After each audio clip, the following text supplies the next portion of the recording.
Subscribe করুন IT expert চ্যানেলটিকে আর পাশে থাকা বেল আইকনটিতে ক্লিক করে রাখুন সবার আগে নতুন আপলোডকৃত ভিডিওর নোটিফিকেশন পেতে। আমরা যারা কম্পিউটার সিস্টেম বা ল্যাপটপ ইউজ করি আমাদের বেশিরভাগ লোক আমরা আউটসোর্সের যে ডাটাগুলো আছে ওইগুলো ক্যারি করার জন্য পেনড্রাইভ ইউজ করে থাকি। আপনি যদি বাসা অথবা অফিসে পেনড্রাইভ ইউজ করেন আর আপনার বাসায় কিংবা অফিসে আপনার সেম ব্র্যান্ডের অনেকগুলো পেনড্রাইভ থাকে আর ওই পেনড্রাইভের সাথে যদি আপনার পেনড্রাইভটা মিলে যায় তখন আপনি কোন পেনড্রাইভের মালিক বা আপনার পেনড্রাইভ কোনটি সেটি খুঁজে পাওয়াটা টাফ একটা ব্যাপার হয়ে দাঁড়ায়। কিন্তু বন্ধুরা আপনারা যদি একটা প্রসেস ফলো করেন তাহলে কিন্তু অবশ্যই আপনি আপনার পেনড্রাইভটা ইজিলি খুঁজে পেয়ে যাবেন সেখানে যত পেনড্রাইভই থাকুক না কেন। তো বন্ধুরা আপনার পেনড্রাইভে যদি আপনি আপনার ছবি সেট করে রাখতে পারেন পেনড্রাইভের আইকনের মধ্যে তাহলে খুব সহজেই আপনি আপনার পেনড্রাইভটা খুঁজে পাবেন।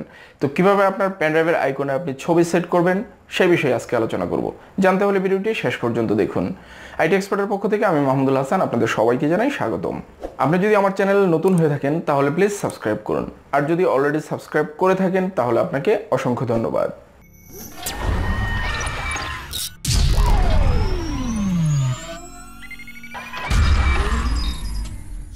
তো বন্ধুরা চলুন দেখে নেওয়া যাক কীভাবে আমরা পেনড্রাইভ আইকনে আমাদের ছবি সেট করতে পারি।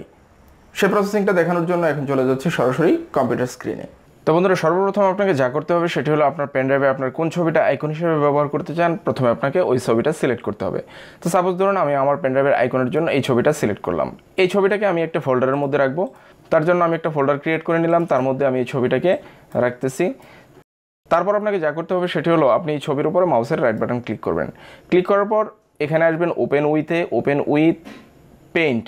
এই ছবিটা এমএস পেইন্টের সাহায্যে আপনি ওপেন করবেন। ওপেন করার পর আইকনের জন্য আপনাকে যা করতে হবে এই ছবিটাকে চার কোণা করে কেটে নিতে হবে। তার জন্য সিলেক্ট অল ক্লিক করবেন। এইখান থেকে সিলেক্ট অলে ক্লিক করলাম। সিলেক্ট অলে ক্লিক করার পর এখানে ক্রপ অপশানে যাবেন। ক্রপ অপশানে যাওয়ার পর আপনি আপনার ইচ্ছা মতো এই ছবিটাকে চার কোণা করে কেটে নেবেন। তো আমি এখানে আমার ছবিটাকে চার কোণা করে কেটে নিচ্ছি আইকনের জন্য। তো এখান থেকে আমি সিলেক্ট করে ক্রপে ক্লিক করব। ছবিটাকে ক্রপ করার পর এখান থেকে সেভ আজে ক্লিক করবেন। সেভ আজে ক্লিক করার পর এখানে দেখুন সেভ আজের টাইপ, এখানে টাইপ দিতে হবে আপনাকে 24 বিএমপি ফরম্যাট। অর্থাৎ যেহেতু ছবিটাকে আপনি আইকনের জন্য তৈরি করতেছেন সেহেতু আপনাকে অবশ্যই এই ছবিটা বিএমপি ফরম্যাট 24 বিটে সেভ করতে হবে। তার জন্য এই অপশনটা সিলেক্ট করব। সিলেক্ট করার পর এখানে খুব সিম্পল একটা নাম দিয়ে দিবেন ছবির। আমি এখানে 1 দিয়ে দিচ্ছি। 1 দিয়ে এই ছবিটাকে সেভ করে দিলাম।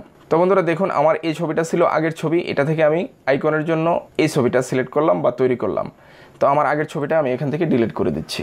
তারপর আপনাকে যা করতে হবে সেটি হলো আপনি এখান থেকে নোটপ্যাড অপশনটা ওপেন করে নেবেন। ওপেন করে নেওয়ার পর এখানে থার্ড ব্র্যাকেট দিয়ে দিবেন।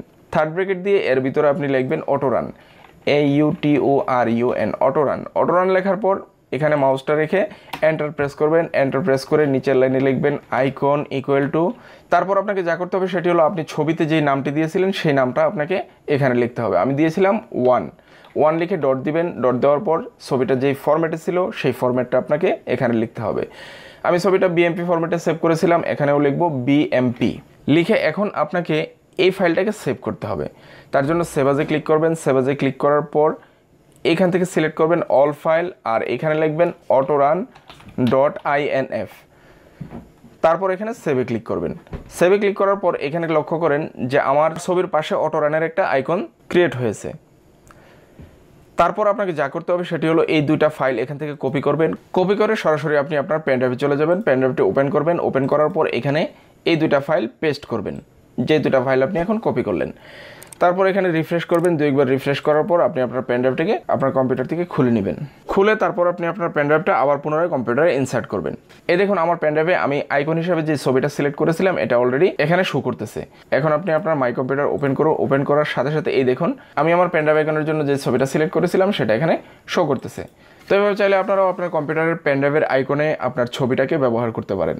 তো বন্ধুরা আশা করি ভিডিওটি আপনাদের কাছে খুবই ভালো লেগেছে। যদি ভিডিওটি ভালো লেগে থাকে তাহলে অবশ্যই কমেন্ট করে জানাবেন, একটা লাইক দিবেন আর আমার চ্যানেলটাকে সাবস্ক্রাইব করতে ভুলবেন না। ভালো থাকবেন সবাই, আল্লাহ হাফেজ।